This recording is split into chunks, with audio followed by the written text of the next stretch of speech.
Hello viewers, আসসালামু আলাইকুম। Welcome back to my channel. আজকে আবারও সবাইকে স্বাগতম জানাচ্ছি আমার নতুন আরও একটি রেসিপি দেখার জন্য। আজকে শেয়ার করব সুজি দিয়ে মাত্র 10 মিনিটে সকাল বিকেলের জন্য ঝটপট একটা নাস্তা তৈরির রেসিপি। প্রতিদিন একই রকমের নাস্তা খেতে খেতে বোরিং হয়ে গেলে চলুন নতুন কিছু ট্রাই করি। এই নাস্তাগুলো যেমন হেলদি তেমনি অনেক বেশি টেস্টি, আবার অল্প সময়ের মধ্যেই তৈরি করে নেওয়া যাবে। সুজি আর অল্প কিছু উপকরণ থাকলে মাত্র 10 মিনিটে তৈরি করে নেওয়া যাবে আজকের এই মজাদার নাস্তাগুলো। তাই ভিডিওটি শেষ পর্যন্ত দেখতে থাকুন। আশা করছি সবার কাছে ভীষণ ভালো লাগবে। ভালো লাগলে প্লিজ একটি লাইক দিয়ে চ্যানেলটিকে সাবস্ক্রাইব করে দিবেন, আর পাশে থাকা বেল আইকনটি প্রেস করে দিতে পারেন যেন পরবর্তী ভিডিও নোটিফিকেশন সবার আগে পৌঁছে যায়। তাহলে চলুন দেখে নেওয়া যাক সুজি দিয়ে মাত্র 10 মিনিটে ঝটপট সকাল বিকেলের নাস্তাটি কিভাবে তৈরি করছি। ফার্স্টে এখানে দেখুন একটা মিক্সিং বোলের মধ্যে নিয়ে নিচ্ছি 1 কাপ পরিমাণ সুজি। তারপর অ্যাড করে দিচ্ছি ওই একই কাপের পরিমাপ করে হাফ কাপ পরিমাণ আটা। আটার পরিবর্তে আপনারা চাইলে কিন্তু এখানে ময়দা কিংবা চালের গুঁড়াও দিতে পারেন। তারপর অ্যাড করে দিচ্ছি হাফ চা চামচ লবণ। এখন আমি একটা চামচের সাহায্যে এই সব কিছু উপকরণ খুব ভালোভাবে মিশিয়ে নিচ্ছি।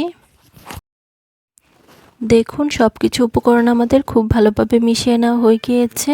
এখন আমরা নাস্তার জন্য একটা ব্যাটার তৈরি করব। তার জন্য এটার মধ্যে পানি অ্যাড করতে হবে। পানিটা কিন্তু আমরা একবার অ্যাড করব না, অল্প অল্প করে অ্যাড করব আর এই ব্যাটারটাকে তৈরি করে নিব। প্রথমে বেশি পরিমাণ পানি অ্যাড করে ফেললে ব্যাটারটা কিন্তু লুজ হয়ে যাওয়ার চান্স থাকবে। বন্ধুরা, সুজি দিয়ে তো অনেক রকমের নাস্তা তৈরি করেছেন, একদিন আজকের এই সহজ নাস্তাটি বানিয়ে দেখতে পারেন। এটা বানানো যেমন সহজ তেমনি খেতে কিন্তু হয় অনেক বেশি টেস্টি। বন্ধুরা, যারা আমার এই ভিডিওটি দেখছেন প্লিজ একটি লাইক দিয়ে চ্যানেলটিকে সাবস্ক্রাইব করে দিবেন, আর যারা ফেসবুক পেজ থেকে দেখছেন প্লিজ একটি ফলো দিয়ে দিবেন। অনেকে আছেন ভিডিও দেখেন কিন্তু লাইক দেন না, প্লিজ একটি লাইক দিয়ে দিবেন। বন্ধুরা, আজকের নাস্তার জন্য আমরা কিন্তু এই ব্যাটারটাকে অনেক বেশি পাতলা করে তৈরি করব না, একটু ঘন করে আমাদের এই ব্যাটারটাকে তৈরি করে নিতে হবে। আর এখানে কিন্তু আমি কোনো রকম ঠান্ডা পানি নিয়ে আমি কুসুম গরম পানি দিয়ে এই ব্যাটারটাকে তৈরি করছি। তো বন্ধুরা, দেখতেই পাচ্ছেন আমি অল্প অল্প পানি অ্যাড করে একটা ঘন ব্যাটার তৈরি করে নিয়েছি। আর এখানে এই ব্যাটারটা তৈরি করতে 1 কাপের মতো আমার এখানে পানি লেগেছে। এখন এই ব্যাটারটাকে আমাদের রেস্টে রাখতে হবে। তার জন্য একটা ঢাকনা দিয়ে ঢেকে রেস্টে রেখে দিচ্ছি 5 মিনিটের জন্য। তারপর এদিকে দেখুন চুলায় একটা প্যানে 2 টেবিল চামচ রান্নার তেল দিয়ে 3 টেবিল চামচ পেঁয়াজ কুচি অ্যাড করে দিয়েছি। এখন একটা হাতের সাহায্যে অনবরত নেড়ে চেড়ে এই পেঁয়াজ কুচিগুলো তেলের মধ্যে কিছুক্ষণ ভেজে নিচ্ছি। 1 মিনিটের মতো পেঁয়াজ কুচিগুলো ভেজে এটার মধ্যে অ্যাড করে দিচ্ছি হাফ কাপ পরিমাণ গাজর কুচি। তারপরে আমি এখানে অ্যাড করে দিচ্ছি 1 কাপ পরিমাণ বাঁধাকপি কুচি। তারপরে আমি এখানে অ্যাড করে দিচ্ছি হাফ কাপ পরিমাণ আলু কুচি। তারপর আমি এখানে দিয়ে দিচ্ছি খুব সামান্য পরিমাণ লবণ। এখন আমি একটা হাতের সাহায্যে এই সব কিছু উপকরণ খুব ভালোভাবে মিশিয়ে নিব। আর এই সবজিগুলোকে আমি চুলার মিডিয়াম হিটে 2 থেকে 3 মিনিট ভেজে নিব। এখানে আমি 3 রকমের সবজি নিয়েছি, আপনারা চাইলে কিন্তু আপনাদের পছন্দের যে কোনো সবজি এখানে নিয়ে নিতে পারেন। কিছুক্ষণ নাড়তে থাকলে দেখা যাবে এই সবজিগুলো থেকে অনেকটাই পানি ছেড়ে দিয়েছে। এখন আবারও নেড়ে চেড়ে এই সবজিগুলো আমি খুব ভালোভাবে সিদ্ধ হওয়া পর্যন্ত অপেক্ষা করব। বন্ধুরা, হালকা খিদে পেলে কিংবা বাচ্চাদের টিফিনেও কিন্তু এই নাস্তাগুলো ঝটপট বানিয়ে শেয়ার করা যাবে। আর সকাল বিকেলের নাস্তায় তো এটা পুরাই জমে যাবে। তাই সকালের নাস্তায় ভিন্ন কিছু তৈরি করতে চাইলে এটা একদিন বানিয়ে দেখতে পারেন। আশা করছি এই নাস্তাগুলো আপনার পরিবারের সবাই ভীষণ পছন্দ করবে। তো বন্ধুরা, 3 থেকে 4 মিনিট সবজিগুলোকে নেড়ে চেড়ে রান্না করে নিয়েছি। এখন এটাকে আমি চুলা থেকে তুলে নিব। তারপর এদিকে দেখুন আমরা যে আগে সুজির একটা ব্যাটার তৈরি করে রেখেছিলাম, এটার দেখতেই পাচ্ছেন সুজিটা কিন্তু অনেকটাই পানি টেনে নিয়েছে আর এই ব্যাটারটা কিন্তু আরো বেশি ঘন হয়ে গিয়েছে। এখন এটার মধ্যে আমি আরো হাফ কাপের মতো পানি অ্যাড করে নিচ্ছি। তারপর আবার একটা চামচের সাহায্যে এই ব্যাটারটাকে খুব ভালোভাবে আমরা মিশিয়ে নিব। আর নাস্তার জন্য আমরা একটা পাতলা ব্যাটার তৈরি করে নিব। ব্যাটারটা তৈরি করতে আমাদের এখানে কতটুকু পানি লেগেছে লাস্টে আমি বলে দিব। তো দেখুন নাস্তার জন্য আমাদের ব্যাটারটা তৈরি হয়ে গিয়েছে আর এখানে আমার 1.5 কাপের মতো পানি লেগেছে। এখন এই ব্যাটারটার মধ্যে আমরা যে সবজিগুলোকে ভেজে রেখেছিলাম সেগুলোকে অ্যাড করে নিচ্ছি। সবজিগুলো অ্যাড করা হয়ে গিয়েছে। এখন এটার মধ্যে দিয়ে দিচ্ছি 3 টেবিল চামচ ধনিয়া পাতা কুচি। এখন আমরা এটার মধ্যে কিছু গুঁড়ো মশলা অ্যাড করব। ফার্স্টে দিয়ে দিচ্ছি হাফ চা চামচ মরিচের গুঁড়া। ঝালের পরিমাণটা কিন্তু যার যার টেস্ট অনুযায়ী দেওয়া যাবে, মানে যে যেরকম ঝাল খেতে পছন্দ করেন ঠিক তেমনটাই দিয়ে নেবেন। তারপর এখানে দিয়ে দিচ্ছি 1/4 টিস্পুন হলুদের গুঁড়া, দিয়ে দিচ্ছি 1/4 টিস্পুন ধনিয়া গুঁড়া। তারপর অ্যাড করে দিচ্ছি হাফ চা চামচ চাট মশলা। তারপর দিয়ে দিচ্ছি খুব সামান্য পরিমাণ লবণ। আমার মনে হলো লবণের পরিমাণটা একটু কম হয়ে গিয়েছে, তাই এ পর্যায়ে আর একটু দিয়ে দিয়েছি। আর সবশেষে আমি এখানে অ্যাড করে দিচ্ছি হাফ চা চামচ টালা জিরা গুঁড়া। এখন এই সব কিছু উপকরণ আমরা সুজির ব্যাটারের সাথে খুব ভালোভাবে মিশিয়ে নিব। বন্ধুরা, সকালের নাস্তায় কিংবা বিকেলে চায়ের আড্ডায় চটপটা আর মজাদার কিছু খেতে চাইলে তাহলে কিন্তু এটা বানিয়ে দেখতে পারেন। এই নাস্তাগুলো বানানো যেমন সহজ, তেমনি খেতে কিন্তু হবে অনেক টেস্টি।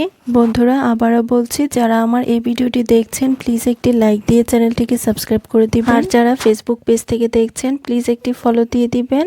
অনেকে আছেন ভিডিও দেখেন কিন্তু লাইক দেন না, প্লিজ একটি লাইক দিয়ে দিবেন। বন্ধুরা, দেখতেই পারছেন সুজির ব্যাটারের সাথে এই সব কিছু উপকরণ আমাদের খুব ভালোভাবে মিশিয়ে নেওয়া হয়ে গিয়েছে। নাস্তাগুলো তৈরি করার জন্য এই ব্যাটারটা আমাদের একদম পারফেক্টভাবে রেডি করা হয়ে গিয়েছে। এখন আমরা নাস্তাগুলোকে তৈরি করতে চলে যাব। তার জন্য এখানে দেখুন, চুলায় একটা প্যানে দিয়ে দিচ্ছি 1 টেবিল চামচ রান্নার তেল। তারপর একটা হাতের সাহায্যে এই তেলটাকে প্যানের মধ্যে আমি খুব ভালোভাবে লাগিয়ে নিচ্ছি। প্যানটা যখন খুব ভালোভাবে গরম হয়ে যাবে এর মধ্যে আমি কিছুটা পরিমাণ ব্যাটার অ্যাড করে নিচ্ছি। আমি আজকের নাস্তাগুলোকে একটু মোটা করে তৈরি করব। আপনারা চাইলে কিন্তু আপনাদের পছন্দ মতো আরও একটু চিকন করেও এই নাস্তাগুলোকে বানিয়ে নিতে পারেন। তো দেখুন, প্যানের মধ্যে একটু গোল করে ব্যাটারটাকে দিয়ে নিয়েছি। এখন একটা ঢাকনা দিয়ে ঢেকে দিচ্ছি 2 মিনিটের জন্য। ফিরে এলাম 2 মিনিট পর। এখন আমি একটা হাতের সাহায্যে নাস্তাটাকে উল্টে দিচ্ছি। দেখতে পাচ্ছেন নাস্তাটা আমাদের উল্টে দেওয়া হয়ে গিয়েছে। এখন এটাকে আমরা দুটি পাশ খুব ভালোভাবে ভেজে নিব। আর নাস্তাটার মধ্যে খুব সুন্দর একটা গোল্ডেন ব্রাউন কালার আসা পর্যন্ত অপেক্ষা করব। নাস্তাগুলো ভাজার ক্ষেত্রে চুলার হিটটাকে কিন্তু আমাদের একটু মিডিয়ামে রাখতে হবে, তা না হলে এগুলোর উপরটা পুড়ে যাবে আর ভেতরটা কিন্তু কাঁচাই থাকবে। তো বন্ধুরা, দেখতেই পাচ্ছেন নাস্তাটাকে কিন্তু আমি উল্টে পাল্টে দুটি পাশ খুব ভালোভাবে ভেজে নিয়েছি। আর এখন কিন্তু নাস্তাটার মধ্যে খুব সুন্দর একটা গোল্ডেন ব্রাউন কালার চলে এসেছে। এখন এটাকে আমি চুলা থেকে তুলে নিচ্ছি। এখন একইভাবে আবারও প্যানের মধ্যে কিছুটা পরিমাণ তেল লাগিয়ে নিচ্ছি। তারপর প্যানের মধ্যে আমি কিছুটা পরিমাণ নাস্তার ব্যাটার দিয়ে দিচ্ছি। আর একইভাবে এই নাস্তাটাকেও খুব ভালোভাবে উল্টে পাল্টে আমরা ভেজে নিব।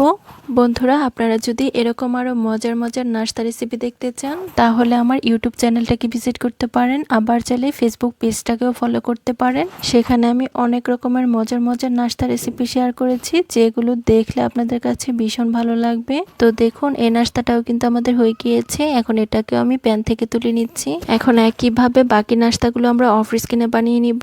সবগুলো নাস্তা বানানো দেখালে ভিডিওটা কিন্তু অনেক বেশি লং হয়ে যাবে। বন্ধুরা, দেখতেই পারছেন অফ স্ক্রিনে আমাদের বাকি সবগুলো নাস্তা বানিয়ে নেওয়া হয়ে গিয়েছে। এখন আমি নাস্তাগুলোকে একটা প্লেটের মধ্যে পরিবেশন করে নিয়েছি। দেখতেই পারছেন নাস্তাগুলো দেখতে কি অসম্ভব লোভনীয় হয়েছে। সকালের ব্রেকফাস্ট কিংবা বাচ্চাদের টিফিন কিংবা বিকেলে চায়ের আড্ডায় খাওয়ার জন্য এর চেয়ে সহজ নাস্তা কিন্তু হতেই পারে না। এই নাস্তাগুলো যেমন ঝটপট বানিয়ে ফেলা যায়, তেমনি খেতেও কিন্তু হয় অনেক টেস্টি। হালকা খিদে পেলেও কিন্তু সুজি আর অল্প কিছু উপকরণ দিয়ে এই নাস্তাটাই বানিয়ে দেখতে পারেন। দেখবেন খেতে খেতে মুখ ফিরবে না, আরও একটা কিন্তু চেয়ে খাবেন। আশা করছি আমার আজকে সুজি দিয়ে মাত্র 10 মিনিটে ঝটপট সকাল বিকেলের নাস্তা রেসিপিটি সবার কাছে ভীষণ ভালো লেগেছে। রেসিপি ভালো লাগলে চ্যানেল সাবস্ক্রাইব করে সাথে থাকবেন। স্বাগতম জানাচ্ছি আমার নতুন আরো একটি রেসিপি দেখার জন্য। আজকে শেয়ার করব ডিম আর আটা দিয়ে মুখে স্বাদ লেগে থাকার মতো একটা নাস্তা তৈরির রেসিপি। এটাকে আমরা পিঠাও বলতে পারি। পিঠা বা নাস্তা যেটাই বলি না কেন, এগুলো খেতে কিন্তু হবে অনেক টেস্টি। বিকেলের নাস্তা কিংবা বাচ্চাদের টিফিনের জন্য কিন্তু এই নাস্তাগুলো একদম কম সময়ে তৈরি করে নেওয়া যাবে। আর এগুলো যদি আপনি একবার বাসায় বানান, বারবার কিন্তু রিকোয়েস্ট আসতেই থাকবে। আশা করছি আমার আজকের নাস্তা রেসিপিটি সবার কাছে ভীষণ ভালো লাগবে। ভালো লাগলে প্লিজ একটি লাইক দিয়ে চ্যানেলটিকে সাবস্ক্রাইব করে দিবেন। আর পাশে থাকা বেল আইকনটি প্রেস করে দিতে পারেন, যেন পরবর্তী ভিডিও নোটিফিকেশন সবার আগে পৌঁছে যায়। তাহলে চলুন দেখে নেওয়া যাক ডিম আর আটা দিয়ে মুখে স্বাদ লেগে থাকার মতো নাস্তা রেসিপিটি কিভাবে তৈরি করছি। ফার্স্টে এখানে দেখুন একটা ছোট বাটি নিয়েছি। এখন এটার মধ্যে একটা মিডিয়াম সাইজের ডিম ভেঙে নিচ্ছি। নাস্তার জন্য এই ডিমটা কিন্তু আমাদের অবশ্যই রুম টেম্পারেচারে হতে হবে। মানে ডিমটা যদি ফ্রিজে থাকে তাহলে নাস্তাগুলো তৈরি করার 30 মিনিট আগে অবশ্যই আমাদের বের করে নিতে হবে। ডিমটা ভেঙে নেওয়া হয়ে গিয়েছে। এখন এটাকে আমি একটা সাইডে রেখে দিচ্ছি। তারপর এখানে দেখুন একটা মিক্সিং বোল নিয়েছি। এখন এটার মধ্যে নিয়ে নিচ্ছি 1.5 কাপ পরিমাণ আটা। আটার পরিবর্তে এখানে চাইলে আপনারা কিন্তু ময়দাটাও নিতে পারেন, কোনো অসুবিধা নেই। আর আটার পরিমাণটাও আপনারা আপনাদের পরিমাপ মতো বাড়িয়ে কমিয়ে নিয়ে নিতে পারেন। তবে আটার পরিমাণটা বাড়িয়ে নিলে সেক্ষেত্রে ডিমের পরিমাপটাও কিন্তু বেড়ে যাবে। তারপর এটার মধ্যে আমি অ্যাড করে দিয়েছি 1/4 কাপ চিনি। চিনির পরিমাণটা যার যার টেস্ট অনুযায়ী দেওয়া যাবে, মানে যে যেরকম মিষ্টি খেতে পছন্দ করেন ঠিক তেমনটাই দিয়ে নেবেন। তারপর আমি এখানে অ্যাড করে দিচ্ছি 1 টেবিল চামচ ইস্ট পাউডার। এটা আপনারা যে কোনো মুদি দোকানে পেয়ে যাবেন। তারপর এটার মধ্যে আমি অ্যাড করে দিচ্ছি 1/2 চা চামচ লবণ। তারপর আমি এখানে অ্যাড করে দিচ্ছি 1 চা চামচ বেকিং পাউডার। তারপর আমি এখানে অ্যাড করে দিচ্ছি 2 টেবিল চামচ রান্নার তেল।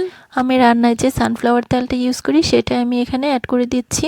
সবকিছু উপকরণ আমাদের এটার মধ্যে অ্যাড করা হয়ে গিয়েছে। এখন এটার মধ্যে অ্যাড করে দিচ্ছি আগে থেকে ভেঙে রাখা ডিম। এখন আমি হাত দিয়ে এই সব কিছু উপকরণ আটার সাথে খুব ভালোভাবে মিশিয়ে নিব। আমরা নাস্তার জন্য একটা ডো তৈরি করব, তবে প্রথমে কিন্তু এখানে কোনো রকম পানি অ্যাড করা যাবে না। প্রথমে ডিম দিয়ে আটাটাকে খুব ভালোভাবে মেখে নিতে হবে। প্রথমে যদি পানি দেওয়া হয় তাহলে কিন্তু ডোটা লুজ হয়ে যাওয়ার চান্স থাকবে, তাই ডিম দিয়ে খুব ভালোভাবে মেখে তারপর আমাদের এখানে পানি অ্যাড করতে হবে। বন্ধুরা, অসম্ভব মজার আজকের এই নাস্তাটা চাইলে কিন্তু আপনারা বাচ্চাদের টিফিনেও শেয়ার করতে পারেন। বাহির থেকে অস্বাস্থ্যকর টিফিন না কিনে এটা বানিয়ে বাচ্চাদের টিফিনে শেয়ার করতে পারেন, দেখবেন বাচ্চারা এটা ভীষণ পছন্দ করবে। বন্ধুরা, দেখতেই পাচ্ছেন ডিম দিয়ে আটাটাকে আমি খুব ভালোভাবে মেখে নিয়েছি। এখন এটার মধ্যে আমি পানি অ্যাড করব, আর পানিটাও কিন্তু একবারে দেওয়া যাবে না, অল্প অল্প করে অ্যাড করতে হবে। আর এই ডোটাকে আমাদের তৈরি করে নিতে হবে। বন্ধুরা, যে কোনো মেহমান আপ্যায়ন কিংবা স্পেশাল গেস্টের জন্য কিন্তু এই নাস্তাটি একদম পারফেক্ট। ডিম আর আটা দিয়ে তৈরি আজকের এই নাস্তাটা আপনি যদি একবার কাউকে বানিয়ে খাওয়ান, সে কিন্তু জীবনেও স্বাদ বলতে পারবে না, আর আপনার প্রশংসা করতে কিন্তু বাধ্য হবে। বন্ধুরা, নাস্তার জন্য এই ডোটা আমাদের একটু সময় নিয়ে মথে নিতে হবে। ডোটা যত মসৃণ আর সফটভাবে তৈরি হবে, নাস্তাগুলো কিন্তু ততটাই সুন্দর হবে। আমি 2 থেকে 3 মিনিট ডোটাকে খুব ভালোভাবে মথে সফটভাবে তৈরি করে নিয়েছি। এখন এই ডোটাকে আমাদের রেস্টে রাখতে হবে, তার জন্য একটা ঢাকনা দিয়ে ঢেকে রেস্টে রেখে দিচ্ছি 30 মিনিটের জন্য। 30 মিনিট পর আমি আপনাদের মাঝে নাস্তাগুলো তৈরি করে দেখাবো। ফিরে এলাম 30 মিনিট পর। এখন আমি ঢাকনাটা তুলে নিচ্ছি। দেখতেই পাচ্ছেন ডোটা কিন্তু এখন এ পর্যায়ে ফুলে অনেকটাই ডাবল হয়ে গিয়েছে। এখন আমি হাত দিয়ে আবারও এই ডোটাকে কিছুক্ষণ খুব ভালোভাবে মথে নিচ্ছি। ডোটাকে আমি 1 থেকে 2 মিনিটের মতো খুব ভালোভাবে মথে এটাকে আমি 2টি ভাগে লেচি কেটে নিচ্ছি। এখন এই লেচিগুলোকে হাত দিয়ে আমি একটু গোল শেপ তৈরি করে নিচ্ছি। দেখতেই পাচ্ছেন একটি লেচি আমাদের গোল শেপ দেওয়া হয়ে গিয়েছে। এখন একইভাবে অপর লেচিটাও খুব ভালোভাবে আমরা বল শেপ দিয়ে নিব। দেখুন, 2টি লেচি আমাদের গোল শেপ দেওয়া হয়ে গিয়েছে। এখন এখান থেকে একটি লেচি আমি বোর্ডের উপর নিয়ে নিচ্ছি। এখন লেচিটার মধ্যে অল্প পরিমাণ আটা ছিটিয়ে নিচ্ছি। আটা ছিটিয়ে নেওয়া হয়ে গেলে এখন আমরা বেলুন দিয়ে বেলে আমরা একটা রুটি বেলে নিব। আজকের নাস্তার জন্য আমরা কিন্তু কোনো রকম পাতলা রুটি তৈরি করব না, আমরা একটু মোটা করে রুটিটাকে তৈরি করে নিব। দেখতেই পাচ্ছেন বেলে বেলে আমি একটা বড় মোটা রুটি তৈরি করে নিয়েছি। এখন আমরা নাস্তাগুলোকে তৈরি করে নিব, তার জন্য একটা নাইফের সাহায্যে রুটিটার এক সাইড দিয়ে লম্বালম্বি ভাবে 2 ইঞ্চি পরিমাপ করে কেটে নিচ্ছি। পুরো রুটিটাকে আমি 2 ইঞ্চি পরিমাপ করে কেটে নিব। দেখতেই পাচ্ছেন সম্পূর্ণ রুটিটা আমাদের একইভাবে কেটে নেওয়া হয়ে গিয়েছে। এখন এই কেটে নেওয়া পিসগুলো থেকে আমরা নাস্তা তৈরি করে নিব। তার জন্য এগুলোকে আমি একটা সাইড করে রাখছি। তারপর আমি বোর্ডের উপর একটি পিস রেখে এটাকে আমি একটু আড়াআড়ি ভাবে নাইফের সাহায্যে কেটে নিচ্ছি। আমি কোনা শেপ করে নাস্তাগুলোকে তৈরি করব, তার জন্য একটু আড়াআড়ি ভাবে কেটে নিচ্ছি। আপনারা আপনাদের পছন্দের যে কোনো শেপে নাস্তাগুলোকে তৈরি করে নিতে পারেন, কোনো অসুবিধা নেই। এখন এই কেটে নেওয়া অংশগুলোর মাঝ বরাবর আমি একটু দাগ কেটে নিচ্ছি। বন্ধুরা, সকাল বিকেলের নাস্তা কিংবা বাচ্চাদের টিফিনের জন্য ঝটপট আর অনেক বেশি মজাদার কিছু তৈরি করতে চাইলে আজকের নাস্তাটা ট্রাই করে দেখতে পারেন। এই নাস্তাটা একবার বানানোর পর বাচ্চারা কিন্তু ভীষণ পছন্দ করবে। দেখতেই পাচ্ছেন একইভাবে সবগুলোর আমি মাঝখান দিয়ে দাগ কেটে নিয়েছি। এখন আমি এগুলোকে কিভাবে তৈরি করছি একটু দেখে কিন্তু আপনাদের বুঝে নিতে হবে। প্রথমে একটি নাস্তা শেপ নিয়ে এটাকে আমি কোনা বরাবর ধরে মাঝখান দিয়ে টেনে অপর সাইডে নিয়ে আসছি। দেখতেই পাচ্ছেন নাস্তাগুলোকে আমি ঠিক কিভাবে তৈরি করে নিচ্ছি। এখন একইভাবে বাকি ডো দিয়ে সবগুলো নাস্তা আমরা অফ স্ক্রিনে বানিয়ে নিব। সবগুলো নাস্তা বানানো দেখালে ভিডিওটা কিন্তু অনেক বেশি লং হয়ে যাবে। বন্ধুরা, যারা আমার এই ভিডিওটি দেখছেন প্লিজ একটি লাইক দিয়ে চ্যানেলটিকে সাবস্ক্রাইব করে দিবেন। আর যারা ফেসবুক পেজ থেকে দেখছেন প্লিজ একটি ফলো দিয়ে দিবেন। অনেকে আছেন ভিডিও দেখেন কিন্তু লাইক দেন না, প্লিজ একটি লাইক দিয়ে দিবেন। বন্ধুরা, দেখবেন সবগুলো নাস্তা আমাদের বানানো হয়ে গিয়েছে। এখন এই নাস্তাগুলো আমাদের ভেজে নিতে হবে, তার জন্য এগুলোকে আমি ফার্স্টে একটা প্লেট এখন তার জন্য নাস্তাগুলো আমি প্লেটের মধ্যে নিয়ে বন্ধুরা দেখুন সবগুলো নাস্তা আমাদের প্লেটের মধ্যে নিয়ে নেওয়া হয়ে গিয়েছে। আর দেখুন এ পর্যায়ে নাস্তাগুলো দেখতে কি অসম্ভব কিউট লাগছে। এখন এই নাস্তাগুলো আমরা ভাজতে চলে যাব। তার জন্য এখানে দেখুন চুলায় একটা প্যান বসিয়ে দিয়েছি। এখন এই প্যানটার মধ্যে আমি পর্যাপ্ত পরিমাণ তেল দিচ্ছি। এখন এই তেলটা যখন খুব ভালোভাবে গরম হয়ে যাবে এর মধ্যে আমি একে একে নাস্তাগুলোকে ছেড়ে দিব। নাস্তাগুলো তেলে ছাড়ার আগে আমাদের কিন্তু অবশ্যই এ পর্যায়ে খেয়াল রাখতে হবে তেলটা যেন অতিরিক্ত গরম না হয়ে যায়। অতিরিক্ত গরম তেলে এই নাস্তাগুলো ছাড়লে নাস্তাগুলোর উপরটা কিন্তু খুব দ্রুত পুড়ে যাবে আর ভিতরটা কিন্তু কাঁচাই থেকে যাবে। একবারে সবগুলো নাস্তা ভাজা যাবে না, প্যানের মধ্যে যতগুলো ধরে আমি দিয়ে দিচ্ছি। নাস্তাগুলোর একটি পাশ হয়ে এলে আমি একটা কাঁটা চামচের সাহায্যে এগুলোকে উল্টে দিচ্ছি। বন্ধুরা বাচ্চাদের টিফিনের জন্য বাইরে থেকে অস্বাস্থ্যকর টিফিন না কিনে একদিন এই নাস্তাটা বানিয়ে টিফিনে দিতে পারেন। দেখবেন বাচ্চারা এই নাস্তাটা কিন্তু ভীষণ পছন্দ করবে। বন্ধুরা দেখতেই পাচ্ছেন নাস্তাগুলো আমাদের খুব ভালোভাবে উল্টে দেওয়া হয়ে গিয়েছে। এখন নাস্তাগুলোর দুটি পাশ খুব সুন্দর একটা কালার আসা পর্যন্ত অপেক্ষা করব। বন্ধুরা আমি নাস্তাগুলোকে 3 থেকে 4 মিনিট উল্টে পাল্টে খুব ভালোভাবে ভেজে নিয়েছি। আর দেখতেই পাচ্ছেন নাস্তাগুলোর দুটি পাশ কিন্তু খুব সুন্দর একটা গোল্ডেন ব্রাউন কালার চলে এসেছে। এখন আমি একটা হাতের সাহায্যে নাস্তাগুলোকে খুব ভালোভাবে তেল ঝরিয়ে তুলে নিব। বন্ধুরা দেখতেই পাচ্ছেন সবগুলো নাস্তা আমাদের খুব ভালোভাবে তেল ঝরিয়ে তুলে নেওয়া হয়ে গিয়েছে। এখন একইভাবে বাকি সবগুলো নাস্তা আমরা অফ স্ক্রিনে তেলের মধ্যে ভেজে নিব। বন্ধুরা আপনারা যদি এরকম আরও মজার মজার নাস্তা রেসিপি দেখতে চান তাহলে আমার ইউটিউব চ্যানেল কিংবা ফেসবুক পেজটাকে ফলো করতে পারেন। সেখানে আমি অনেক রকমের নাস্তা রেসিপি আবার পিঠা রেসিপি শেয়ার করেছি। এগুলো দেখলে আপনাদের কাছে অনেক বেশি ভালো লাগবে। বন্ধুরা দেখতেই পাচ্ছেন এই নাস্তাগুলো আমাদের ভাজা হয়ে গিয়েছে আর এগুলোকে আমি তেল ছড়িয়ে তুলে নিচ্ছি। এখন আমি নাস্তাগুলো আপনাদের মাঝে পরিবেশন করে দেখিয়ে দিচ্ছি। দেখতেই পাচ্ছেন নাস্তাগুলো আমি একটা প্লেটের মধ্যে পরিবেশন করে নিয়েছি। আর দেখুন নাস্তাগুলো দেখতে কি অসম্ভব লোভনীয় হয়েছে। শুধুমাত্র আটা আর ডিম দিয়ে তৈরি, এর চেয়ে সহজ নাস্তা কিন্তু হতেই পারে না। আশা করছি আমার আজকে ডিম আর আটা দিয়ে মুখে স্বাদ লেগে থাকার মতো নাস্তা রেসিপিটি সবার কাছে ভীষণ ভালো লেগেছে। রেসিপি ভালো লাগলে চ্যানেল সাবস্ক্রাইব করে সাথে থাকবেন। ধন্যবাদ সবাইকে। আল্লাহ হাফিজ।